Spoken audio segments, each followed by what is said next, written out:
Mustika Tani kali ini menghadirkan liputan seputar budidaya bambu.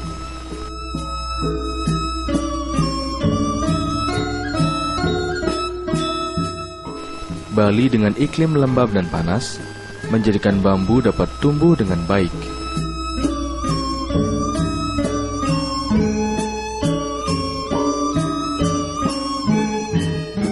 Bambu pada awalnya merupakan tanaman liar. Dapat tumbuh pada ketinggian 0 sampai 4.000 di atas permukaan laut.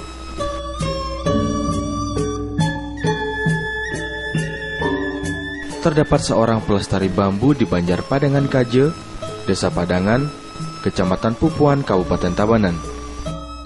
Saya mencintai bambu dan mengenal bambu hampir 21 tahun yang lalu. Pada saat itu saya S2 di IPB. Saya mempunyai pembimbing namanya Profesor F.G. Winarno.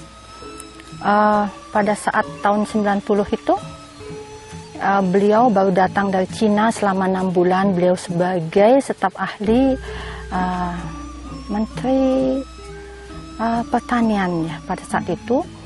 Beliau membidangi dan terjun di Kodet, datang dari Cina. Saya dipanggil selaku saya sebagai bimbingannya.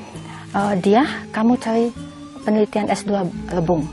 Tahun 90, bambu sangat sekali, saya sangat awamnya buku-buku memang susah kita temukan, tidak seperti segampang sekarang.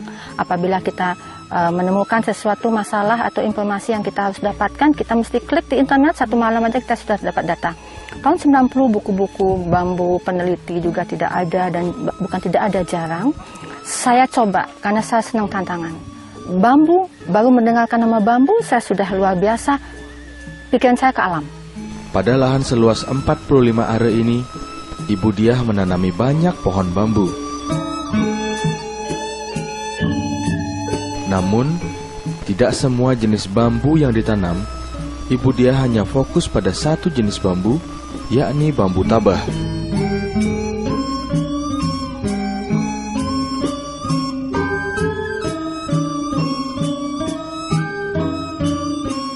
Bambu tabah adalah salah satu jenis dari 35 jenis bambu yang banyak tumbuh di Bali, terutama di daerah Pupuan, Tabanan, Bali.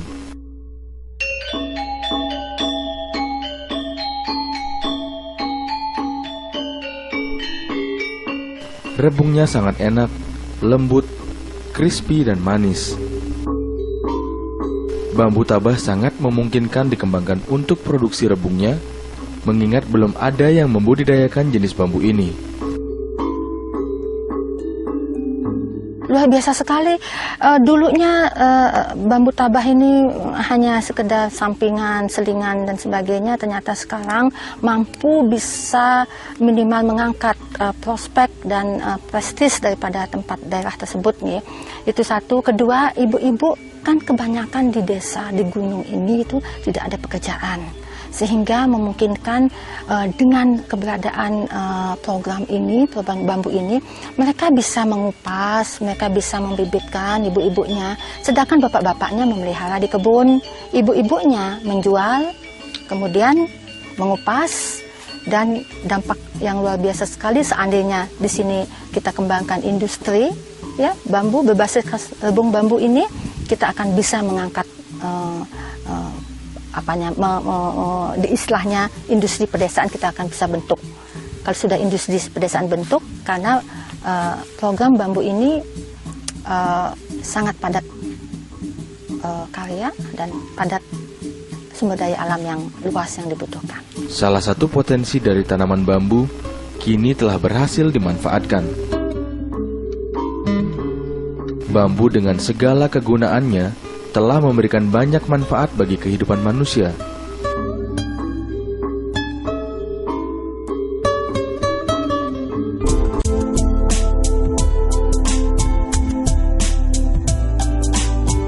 Bambu-bambu yang dibudidayakan oleh Ibu Diah di sekitar areal rumahnya hanya satu jenis saja.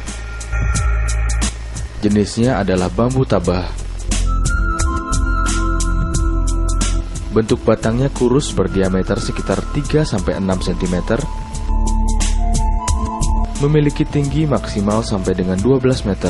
Dari 1.500 jenis bambu itu, 147 diketahui di Indonesia. Dari 147 itu, 35 tumbuh sebagai tanaman asli Bali. Dari 35 tumbuh itu, bambu tabah. Dari 30 jenis bambu yang tumbuh di Bali, bambu tabah satu-satunya bambu yang rebungnya enak, crispy. Dari hasil penelitian saya, bambu tabah itu mengandung sangat kecil, hampir 0,75 ppm HCN. Karena HCN, asam sianida itu banyak terkandung pada jenis-jenis bambu yang lain. Kalau betung 350 mg ppm, 350 mg HCN. Jadi dari segi rasanya enak, kemudian potensi bahwa bambu tabah ini bambu asli Bali. Kemudian ketiga, bahwa bambu tabah ini sudah dikembangkan ternyata oleh petani-petani, walaupun prospeknya dia tidak tahu, hanya dikonsumsi dan dijual kecil di market, di pasar tradisional. Ibu Diah mewujudkan idealismenya terhadap tanaman bambu dengan sungguh-sungguh melalui tindakan nyata.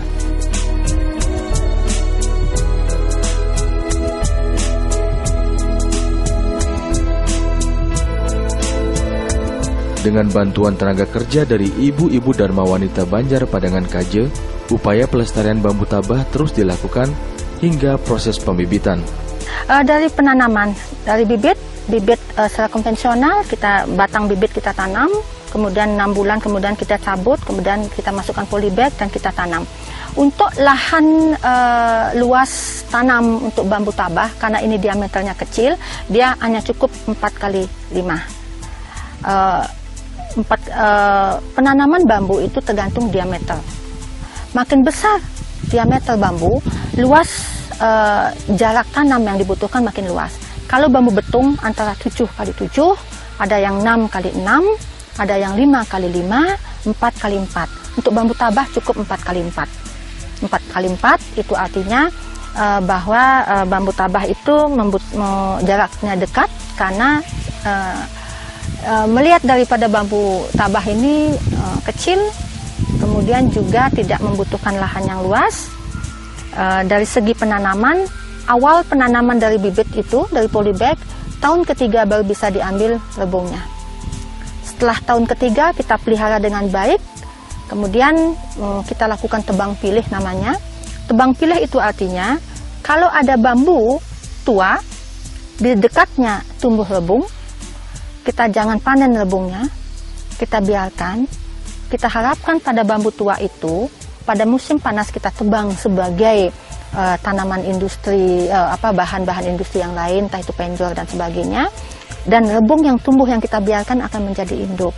Sedangkan kalau rebung yang tumbuh pada batang bambu yang umurnya masih 1 tahun atau di luar pada kurang dari 1 tahun, baru kita tebang rebungnya. Itu begitu seterusnya, sehingga di dalam satu rumpun kita usahakan bertahan jumlah batang bambunya antara 30-35 batang. Kalau lebih akan terlalu sesak, ini akan menyusahkan rebung tumbuh. Kalau kurang, rumpun akan tidak sehat. Panen pada saat musim hujan, musim panas kita tebang batangnya. Nah, jadi bambu pada saat dia tanam pertama, tahun ketiga baru kita panen. Dan begitu sampai dia bertahan antara 50 sampai 100 tahun, bisa bertahan seperti itu. Bambu tabah yang tumbuh di sini telah dirawat dengan baik.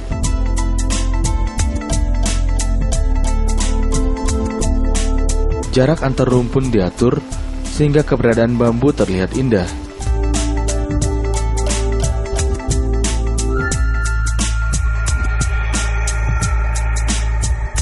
Bicara peminat, rebung bambu tabah sangat ditunggu oleh pasar. Oke, untuk bambu tabah untuk market ya, sangat berpotensi sekali. Dari tebang, kemudian proses pengolahan, itu kami ada satu tempat nih. Proses pengolahan rebung bambu tabah ini dari sangat spesifik sekali karena jenisnya kecil. Dia tenaga kerja cukup banyak yang bisa kita libatkan di sini, yaitu terutama ibu-ibu, dalam bentuk vakum, proses pengolahan dalam bentuk vakum, dalam bentuk botol yang sudah kami kerjakan, dan prospek marketnya sementara kami bawa ke supermarket dan ke hotel, ya, karena produksi kita petani-petani masih sedikit. Sementara waktu kami menyampaikan pada mereka musiman. Suatu saat kalau dalam perjalanan petani-petani yang lain bisa saya bina, mudah-mudahan produksi banyak, bisa kita akan memberikan secara kontinu kepada market. Nah, rebung kita ketahui bahwa potensi ekspornya luar biasa. Badan penyangga, Badan BPEN Jakarta tahun 93 mengharapkan ada informasi permintaan rebung dari Jepang cukup tinggi, Taiwan, Thailand, dan Cina juga cukup tinggi. Dari informasi yang didapatkan, 1% saja kita mengusahakan atau mengambil peluang untuk ekspor, kita masih memiliki sekitar 1.250 hektar bambu.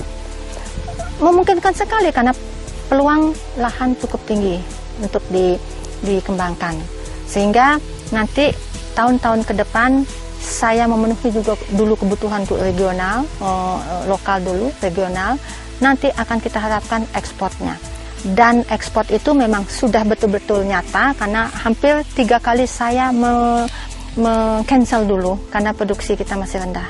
Yaitu Taiwan membutuhkan pada saat setahun yang lalu datang ke tempat kami, tempat proses pengolahan, dia minta sekitar 1-2 ton rebung kering, semuk dan kering.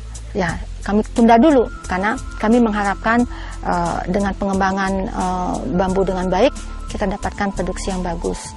Kemudian Jepang datang juga ke tempat kami untuk bisa kerjasama dalam bentuk rebung kaleng dan rebung vakum. Itu yang informasinya. Mudah-mudahan sudah terdata semuanya, berapa petani yang punya, berapa lahan yang ada, baru kami bisa membuka pasar untuk market ekspornya. Permintaan pasar yang tinggi tentu akan menggairahkan usaha pedesaan yang berbasis bambu rebung dari jenis bambu tabah. Harapan ke depan bahwa bambu pada umumnya, ya, bambu tabah, khususnya bambu tabah, ya minimal satu, pada saat sekarang pemerintah setempat belum begitu peduli terhadap bambu, ya, terutama bambu tabah ini, sehingga saya harapkan ada sesuatu perhatian dalam bentuk mungkin kebijakan-kebijakan ke depan, baik itu perizinan ataupun sosialisasi antara pemerintah setempat dengan program bambu ini.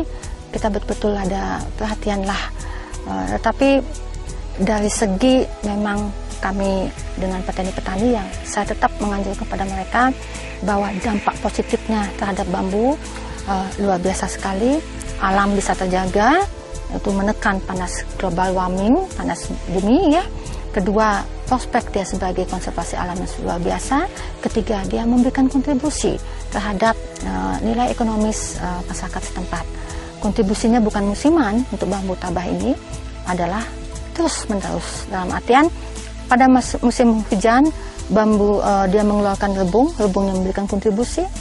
Musim panas, batangnya ditebang untuk juga memberikan kontribusi kepada petani di sekitarnya. Maka kami harapkan petani atau masyarakat sekitarnya atau pada umumnya lah, mulai kita mengangkat suatu prospek yang betul-betul memang prospek kita di Bali, khususnya di bambu ini, untuk dikembangkan secara luas.